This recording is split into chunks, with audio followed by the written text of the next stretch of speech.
வெற்றிகரமான தோல்வி. அரசியல் தளத்திலும் தேர்தல் களத்திலும் அதிகமா சொல்லப்படும் வார்த்தைகள் இவை. இதை மெய்யாக்கும் வகையில் தான் காங்கிரஸ் கட்சிக்கு இந்த தேர்தல் முடிவுகள் அமைந்திருந்தது. பாஜக என்னதான் 240 இடங்களை வென்றிருந்தாலும் தனிப்பெரும்பான்மை இல்லாமல் கூட்டணி கட்சிகளின் ஆதரவோடு ஆட்சியை பிடித்திருக்காங்க.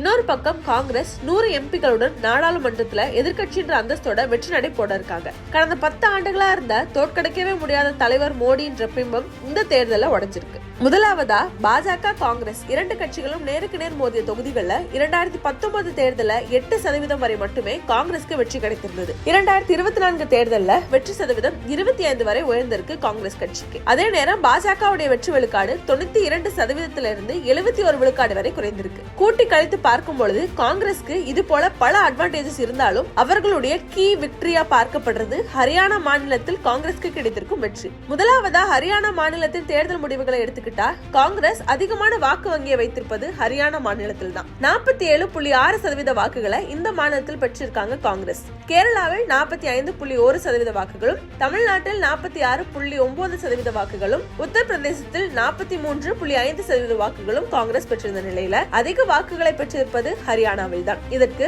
ராகுல் காந்தியின் மாஸ்டர் பிளானும் முக்கிய காரணியா சொல்லப்படுது. 2019 தேர்தல் முடிவுகளை எடுத்துக்கிட்டா ஹரியானாவில் இருக்கும் 10 மக்களவை தொகுதிகளையும் கைப்பற்றியிருந்தது பாஜக. அதே நேரம் அந்த தேர்தலில் பாஜகவுடைய வாக்கு விழுக்காடும் 58% இருந்தது. இப்போ 2024 தேர்தல்ல பாஜக கைவசம் இருந்த 5 தொகுதிகளை கைப்பற்றியிருக்கு காங்கிரஸ். அப்படி காங்கிரசிடம் 5 தொகுதிகளும் பாஜகவிடம் 5 தொகுதிகளும் இருக்கு. அதே நேரம் சட்டமன்ற தேர்தலை பார்க்கும் பொழுது இங்க இருக்கும் 90 தொகுதிகள்ல 46 தொகுதிகள்ல காங்கிரஸ் தான் லீடிங்ல இருந்தாங்க. அதாவது சட்டமன்ற தேர்தலும் நடந்திருந்தா காங்கிரஸ் பெரும்பான்மை பெற்று ஆட்சியை கைப்பற்றியிருக்கக்கூடிய வாய்ப்புகள் அதிகமாக இருந்திருக்கும். 2019 ஆண்டு அக்டோபர் மாதம் ஹரியானாவில் சட்டமன்ற தேர்தல் நடந்து பாஜக ஆட்சியை கைப்பற்றிய நிலையில இந்த ஆண்டு நவம்பர் மாதமுடன் ஆட்சி நிறைவடைய இருக்கு. அதனால இந்த ஆண்டு அக்டோபர் மாதம் ஹரியானாவில் சட்டமன்ற தேர்தலை எதிர்பார்க்கலாம். கடந்த சில மாதங்கள ஹரியானா மாநிலத்தில் பல்வேறு அரசியல் குழப்பங்கள் ஏற்பட்டிருக்கும் நிலையில இத்தேர்தலை காங்கிரசும் சரி பாஜகவும் சரி ரொம்ப முக்கியமானதாகவே பார்க்கும். பாஜகவை பொறுத்தவரை பெரும்பான்மை இழந்திருக்கும் நிலையில் ஹரியானாவில் ஆட்சியையும் இழக்கும் பட்சத்தில் அடிமேல் அடியாக பின்னடைவை ஏற்படுத்தும்.